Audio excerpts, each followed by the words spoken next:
All right, love you too, baby. All right. Hey, good evening. How's everybody doing? All right, good. It's exciting in here, and we really appreciate everybody coming out. I'll tell you, the guest speaker we got is obviously the #1 guy in the Primerica right now, and the bass shop is obviously very impressive, and we look up to what you guys are doing. We really appreciate all that you do, all the work you put in, all the numbers you produce. You guys are studs, so we appreciate it, really.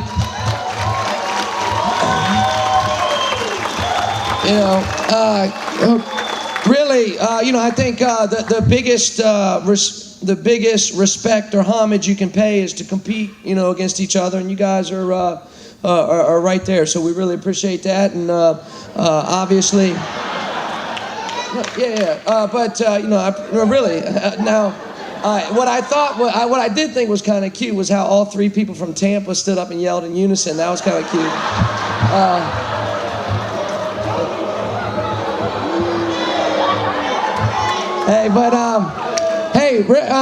Real quick, to give an idea about myself, I was born and raised in Washington, D.C., Northern Virginia area, and growing up, I think just like everybody else, I wanted to be somebody, and it really was a fear. I was afraid to grow up and do the same thing over and over and actually have no purpose, because I don't know if it's D.C. or if it's the Northeast probably, there's so many suits, there's so many corporate puppets. I saw everybody I knew, all the older men in my life would wake up at the exact same time every day. They'd get into the car, and see in the Northeast it's cold, and so you'd have to turn the car on, then you'd run back into the house. It's called warming up the car.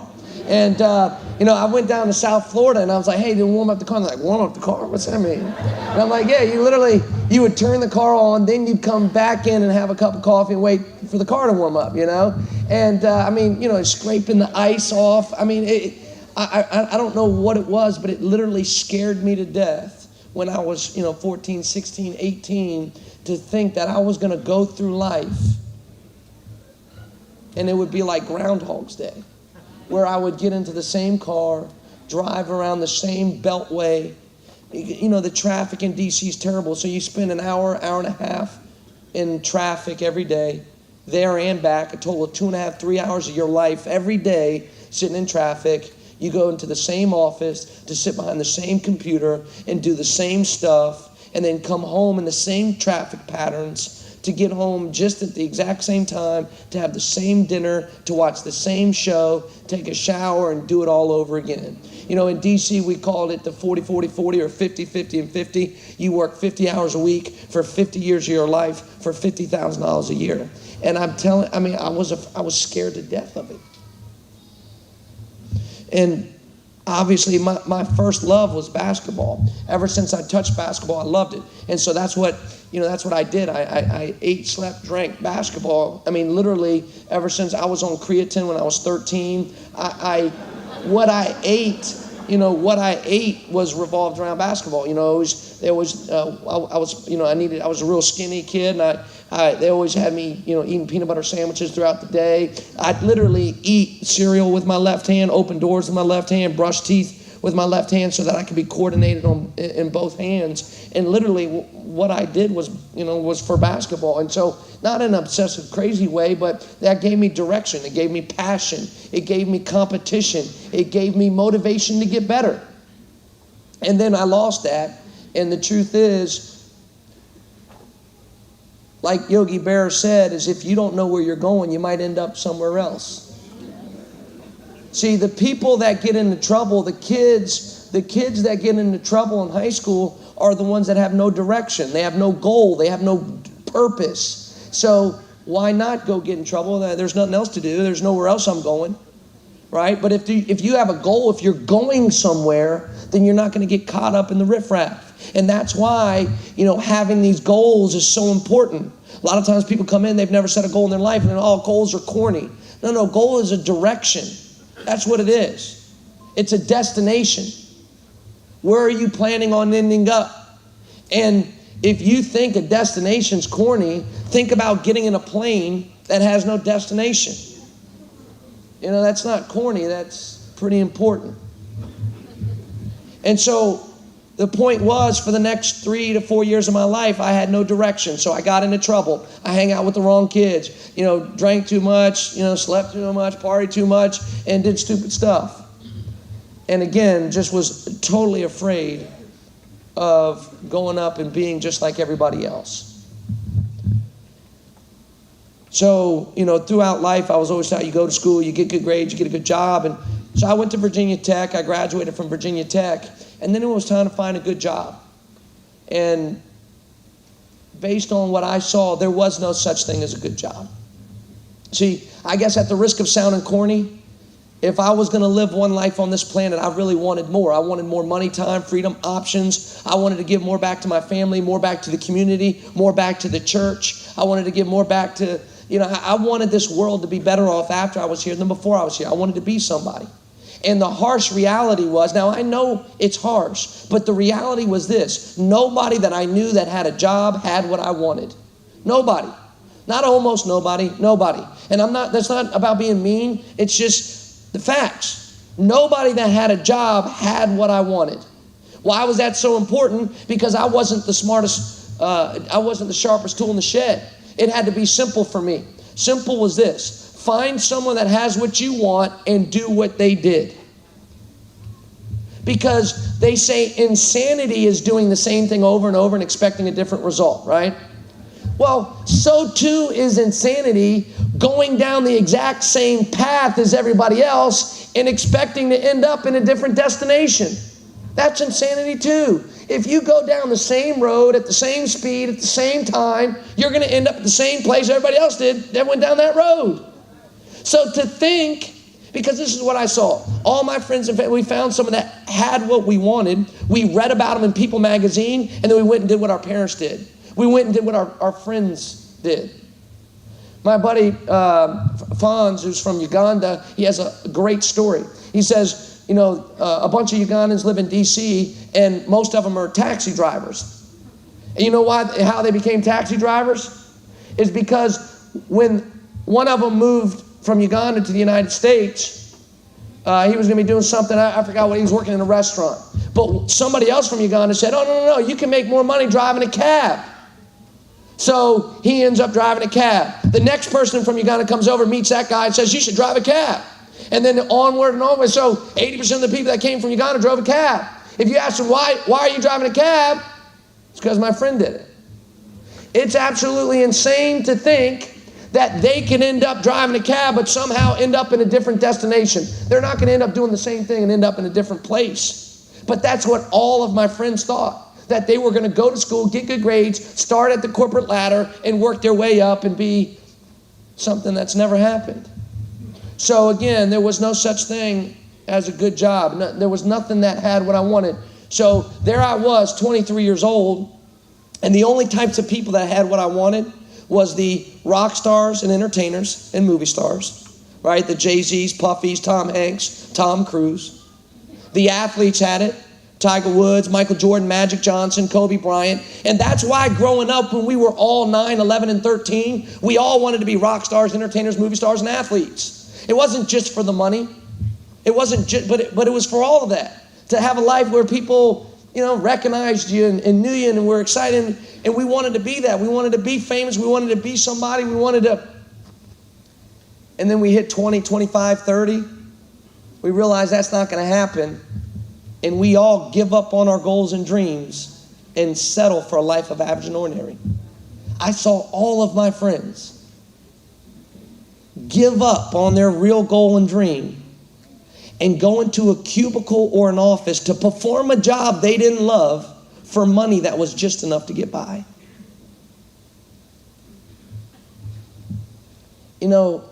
I don't care what anybody says. If you look at the organizational structure of Microsoft or Google or any of those companies, there was nobody that's 12 years old that says, hey, you see that organizational structure there?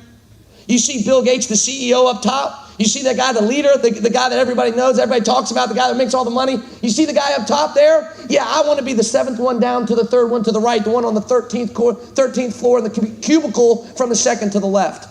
Employee number 4125. That's what I want to be. Nobody does that. Then how was all my friends there? How did my friends end up there? If they didn't want to be there, but they all ended up there, what happened? They settled. And don't let anybody tell you differently. They didn't end up there because that was where they wanted to end up. They ended up there because they settled. They quit on their real goal and their real dream, and they settled for something that was enough for them to get by. It was enough for them to look in the mirror and say, okay, you've done all right. You're okay. No harm, no foul. Well, I wasn't willing to give up. You know what? I don't know what it was about me, but you know what? I'd rather strike out swinging. You know, my dad loved baseball, and the one thing he said, don't ever look at the third strike. This world is filled with Monday morning quarterbacks. This world is filled with, you know how many times people talk about, oh, if I was the manager, if I was the owner, I would do this or do that or I'd do this. Last year, or maybe it was 2 years ago, Bill Belichick went for it on 4th down, deep in his own territory. And for 2 weeks, people talked about what Bill Belichick should have done. Was he right? Was he not right? Was he right? There's only one person that knows whether he was right or not, and that's Bill Belichick. Bill Belichick made the call because Bill Belichick's call to make. Nobody else cares what I think. Bill Belichick should have made a call. So again, I remember one time I had a dream, and I was passing away in the dream, and somebody said, well, hey, Brett, you haven't reached your goals yet.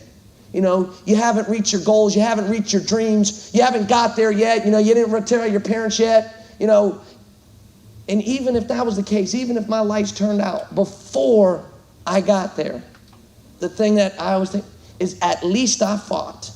At least I fought. At least I still went for it. I still dreamt. I didn't quit. Because I'll tell you what, it was Christmas 2008. I have 5 brother-in-laws. I have 3 sisters. They were all married. My wife has 2 brothers, 5 brother-in-laws. They all made less money in 2009 than they did in 2008.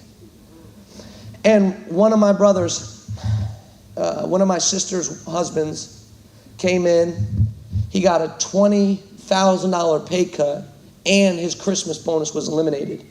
He found out his Christmas bonus was eliminated the week he was supposed to get the Christmas bonus. And he came in, we were having a holiday party, and he came in, and he says, at least I still have a job. And I thought to myself, what a punk.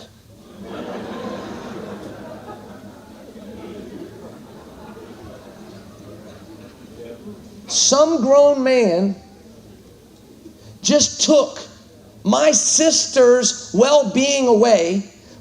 Some other grown man just took your wife's well-being, your wife's spa appointment, your wife's night out, your wife's new dress, your wife's diamond earrings. Some grown man just took your son's Nike Jordans, your son's new basketball camp, or your son's private school, and all you have to say for yourself is, at least I have a job. Say, at least I fought. If someone's going to take my 20 grand, they're going to have to fight. I'm not going to go through life as a robot and settle for whatever it is that they're willing to give me, and sit there and have the crumbs fall off and somehow act like I'm providing for my family because someone's crumbs fell close enough to me. I couldn't believe, when I stepped back and saw what it was that I saw. There was one other person that had what I wanted, and it was the business owners.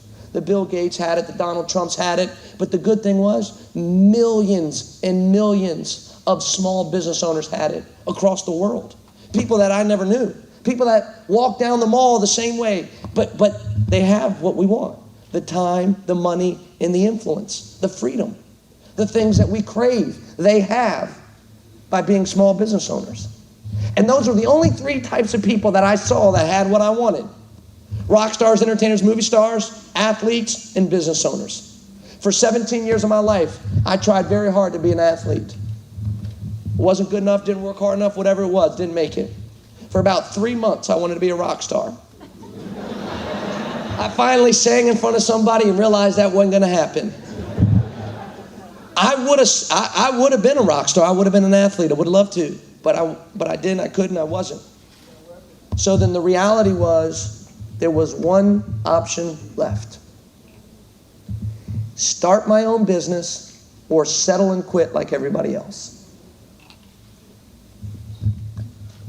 There I was at 23 years old, and I had been taught by everybody that was in my life. And I've noticed that, 98% of us, all we ever get taught by are the people in our life. Our family, our parents, our cousins, our teachers, our neighbors. Well, if the people in your life know everything you've ever wanted to know, then you're good. But the minute you want to know something they don't know or something more than they know, you must seek and search outside resources. True or false? See, if everybody that I ever associated with, none of them spoke Spanish, if I want to learn the language of Spanish, I'm going to have to seek outside counsel. But most people, like myself, born in the middle class, nobody I knew really had money. And when they get presented with an opportunity to make money, they say, let me talk to my friend, let me talk to my buddy, as opposed to trusting outside counsel, as opposed to seeking out the answer. So that's what I did. At 23 years old, I started reading books written by the people that actually had what I wanted. I read the books written by the Bill Gates, the John Rockefellers, the Steve Jobs, the Sam Waltons, the Ray Krocs, the Henry Fords. And it was amazing how different the advices were. My friends, family, and coworkers were all about go to school, get good grades, get a good job. Now that you have your bachelor's, Brett, you need to go up to Boston and get a master's. That's what they told me. But it seemed like all the guys I read about, all the guys I wanted to be like, they all dropped out of school. Bill Gates dropped out, Steve Jobs dropped out, Michael Dell dropped out, Larry Ellison dropped out. The fact was, when I graduated, 4 of the richest 5 Americans were college dropouts. That's a fact. My 3 favorite businessmen of all time, Ray Kroc, who gave us McDonald's Corporation and popularized the franchise, Henry Ford, who gave us Ford Motors and the assembly line, and Andrew Carnegie, who gave us U.S. Steel. None of those 3 even finished high school. Now, I'm certainly not telling you that if you drop out of school, you'll be a millionaire. But, obviously, education doesn't equal wealth. Education has nothing to do with wealth. Education equals knowledge, and that's good to have. But there's a lot of educated broke people.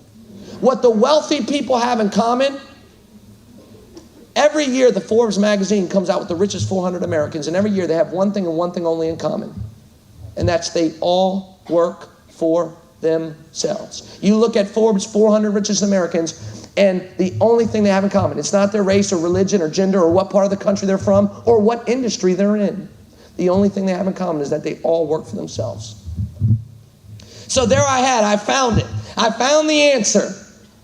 Because the good thing about business, that's not true necessarily about sports or entertainment. In sports and entertainment, you got to have some God-given ability. It'd be help. There's certain things I can't do that could help. Like if I grew about a foot, that'd help me out in my basketball career. But I can't grow. I can't press a button. I can't do certain things. It is what it is. I can't sing, right? There's some people that are born without coordination. Can't dance, don't look good, whatever it is. And even if you do have that, it still requires a luck or a break or knowing the right person to get into those industries. True or false? See, in American business, the beautiful thing about it is you already possess everything it takes to win in American business. See, the ones that win in American business, they're not the prettiest, they're not the most educated, they're not the talented, they're not the smartest, they're not the best looking. The ones that win in American business are the toughest. See, you are guaranteed to win in American business if you get up one more time than you get knocked down. Perseverance, persistence is and always will be the omnipotent, most important quality of a businessman. Henry Ford Motors was Henry Ford's 3rd car company. But see, no one remembers the other 2. The first 2 went bankrupt, but no one remembers that. See, as a matter of fact, people would even have called Henry Ford lucky. Oh, he was lucky. They called him too stupid to have that much wealth. Wasn't lucky. He tried, failed, succeeded. And just like everybody else I've met that wins, success wasn't an option. He was going to try until it worked, or he died, whichever came first. And that's what I've seen with all winners, is that they have that persistence, that quitting's not an option. Failure's not an option. I'm either going to win or die. And I don't want to sound too melodramatic. I really don't. But at the end of the day, we're talking about building a multi-million-dollar business. If it was easy, everyone would do it. You know, we use the word like, hey, you can change your life here. Well, you can. Does that sound corny? Absolutely. But it's true. But it's not easy. But we do think we have the best system in America to do that. But you still have to become the person. And we were talking about that earlier today. You still have to become the winner. You still have to become the master, the person that's actually worth $1 million. You know, Steve Jobs, Bill Gates, they worked on themselves. They got better. They mastered their craft to where they are a successful person.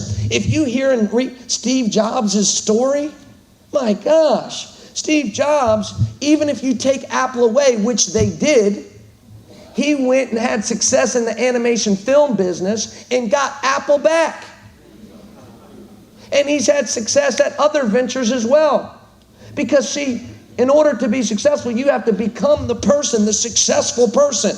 You have to master it. And we said it takes 10,000 hours to master something. 10,000 hours of hard work. But see, people, they look to their left and they look to their right and they say, oh, such and such did this or such and such did that. And that's why Art Williams always said, don't, compete, but don't compare. Collis Temple came into this business 9 months after he started.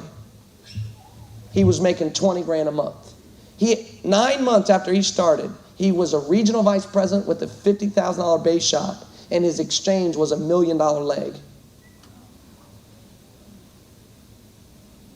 Rick Susie made over $250,000 his first year. Not his first year as an RVP, his first year. And people say, oh, well, that's not fair. That guy's lucky. No. They became that person. But see, for some people, their growth did not start when they signed the IBA. For others, it did. See, it's delusional to look and say, hey, this guy went RVP in a year and a half. That means I should come RVP in a year and a half. Why? Because if you look at Collis whooped me in the beginning. He whooped me in the beginning. He went RVP in 9 months, which was half the time it took me. He was making twice the money I was making. But if I said, oh, that's not fair. No, that's not true. Collis Temple worked on himself. He became more valuable even before he heard about Primerica. Collis Temple was an NBA caliber player. He was waking at 4 a.m. ever since he was 6 years old. He's been writing his goals down in the morning and the night. He's been reading self-improvement books since he was 7. He's been waking up at 5, 6 a.m. lifting weights and running miles since he was 12. He's had more discipline. See, when I was out there having fun and partying, he was practicing discipline. He was establishing the habits of successful people. So that's delusional for me to think that when I start Primerica that me and Collis should be the same. When he spent the last 15 years becoming a champion. Albeit in basketball, a champion is a champion. There's no surprise that Michael Jordan and Magic Johnson are successful in business right now. Success leaves clues. There are certain success principles that apply across industry. Rick Susie, he spent 15 years hiring and training and selling high-end wedding sets. So he literally, for 15 years, would sit down with a husband and a wife and sell them high-end wedding rings. And then he would recruit, train, and develop others to do the same thing. He knew word for word all the overcoming objections, all the Tom Hopkins stuff before he started in Primerica. We got 2 RVPs that went RVP, two in Florida, two RVPs that went in Florida that became RVPs in less than 2 years, and in their second year made over 50 grand. Well, we recruited several thousand.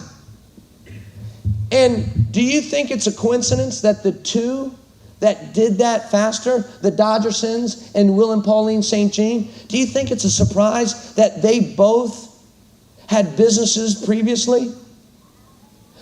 Will St. Jean, he owned his own mortgage company. He had actually recruited and trained 11 loan originators, and he was making close to 200 grand a year before the mortgage company crashed, the mortgage industry crashed. The Dodgersons had multiple businesses, had success before, had, written their goals down before, had gotten serious, has waken up early as self-accountable and self-disciplined, woke up early, stayed late, poured their life into a business. And that's why the first day, it wasn't even the orientation, after the interview, they turned their house into a Primerica office right away.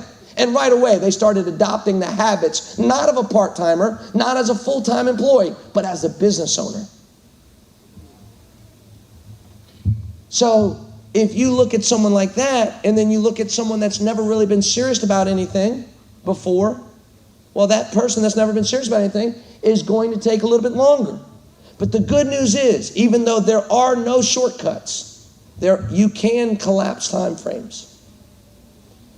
See, you'll never become a millionaire without becoming a millionaire. You have to first become within to become without. You will never end up with millions of wealth without being the person that's worthy of that wealth. And it takes however many hours it takes to do that, but you can collapse time frames. And see, that is what gave me so much confidence when I was first starting in this business. Let me tell you, when I started, a guy named Mark Blass trained me, and what a great trainer he was. Honestly, to this day, I'd tell you, pound for pound, he's the best field trainer in Primerica. And he told me, he goes, Brett, the average person is 1 out of 10. Meaning 10 people walk by, they can get 1 client. He goes, me, I'm good. I'm experienced. I've been in the business 13 years. I'm 1 out of 5. He goes, you? You're like 1 out of 20. Now think about this. Average person, 1 out of 10. Mark, 1 out of 5. I'm 1 out of 20. Most people look at that as depressing, negative news. Oh, that's not fair. That's not fair. Hey, listen, we said you're guaranteed to win here. We didn't say it was going to be as easy as that guy. You might have to work twice as hard as that guy, but you're still guaranteed to win. See, I saw that as great news because 1 out of 20 is just as certain as 1 out of 5. So if I had to get 4 to win, I had to talk to 80. I had to sit through 80, right? I had to talk to 80 people. Mark, 1 out of 5, he only had to talk to 20. So he talks to 20, get 4. I talk to 80, get 4. But see, you want to know where my confidence came in? It wasn't that I had talent. It wasn't that I had skill. My confidence came in my willingness to work. Because the one thing I was thinking was this. Hey, guess what, Mark? I bet you I'll get to 80 before you get to 20. I bet you I'll work 4 times harder than you. I'll bet you I'll wake up 4 hours earlier. I bet you I'll stay up 4 hours later. And see, that's where my confidence came in. Was not my skill, but my willingness to work. Because see, what's the only way to get better anyway? Practice. Well, who's getting more practice? Me with 80 or him with 20? Me with 80. So as bad as I was, even I with enough practice became average. So now I'm 1 out of 10. And do you want to know why regionals that explode never get to RVP? Here's why. Because they go from being bad to being average. And this is what human nature does. They go, wow, look, I'm better now. I'm closing almost everything now. I can work half as hard and still get the same results. See, now they're 1 out of 10. In order to get 4, they only have to do 40 now, not 80. So instead of continuing to work as hard as they've been working and get 8, they do 40 and get 4. They say the biggest roadblock to greatness is good enough. The biggest roadblock to success is success. The small RVP, that's what happens. They find a way to maximize their work. Well, I kept doing 80. So now I got 8 instead of 4. I'm starting to win. I'm starting to be, a number 1 new RVP. And even I, with enough practice, can eventually become good. So when I become 1 out of 5, most people, again, start doing less work and getting the same result. I kept doing 80. And now that I was 1 out of 5, I'm doing 16. That means we're starting to lap people. We're starting to double up on people. We're starting to be number 1, not just in the state, but number 1 in the nation. Not because we were better, because we were worse. Because we had to do more work. And because we had to do more work, we got better faster. We collapsed time frames. We had more practice, more chances, more efforts, more shots at the hoop. The more shots you take, the more go in, the more that go out. The good news is you don't get penalized for missed shots here. Problem, most people, the better they get, the less they do. Number 1 thing is, you see in the beginning, in order to be great, you have to first be good. In order to be good, you have to first be average. In order to be average, you have to first be bad. So there's a lot of sharp people that could win here. People sharper than me, smarter than me, better looking than me. Well, I don't know about that. No, I'm just kidding. Better looking, better hairline, better everything. All right? But they're never going to make big money because their pride is going to get in their way of them being bad. See, they're not willing to be bad first in order to get good. And I just urge you that the good thing, you got to be bad first. But at Primerica, once you master this, you'll never have to master anything else. Do you want to know why the average person doesn't accumulate wealth now? Because the average person has 7 to 10 jobs in their career. Well, if you're switching jobs that many times, it doesn't give you enough time to become a master at your job. Because if you do master it, you'll be wealthy. But if you switch every 3 to 5 years, how could you master it? Here, yes, you'll be bad for a little bit, but you'll quickly get average, then good, then great. And the good news is, the prize is so much better than you can even imagine. And nobody gets something for nothing. If there's a prize, there's a price. The bigger the prize, the bigger the price. But let me tell you something. Never focus on the price. Always focus on the prize. Because I promise you this in closing, that if you really knew, if you knew 100% certain that you had a signed guaranteed contract, that 2 years from now you'd make Dick Walker money, that 2 years from now you'd make Dick Walker money, the next 2 years you would endure any amount of pain that you needed to, true or false? You'd pay any price, bear any burden, carry any cross, because you know 2 years from now the prize would be Dick Walker type money. Focus on the prize, not the price. We'll see you at the top. Let's go, let's go.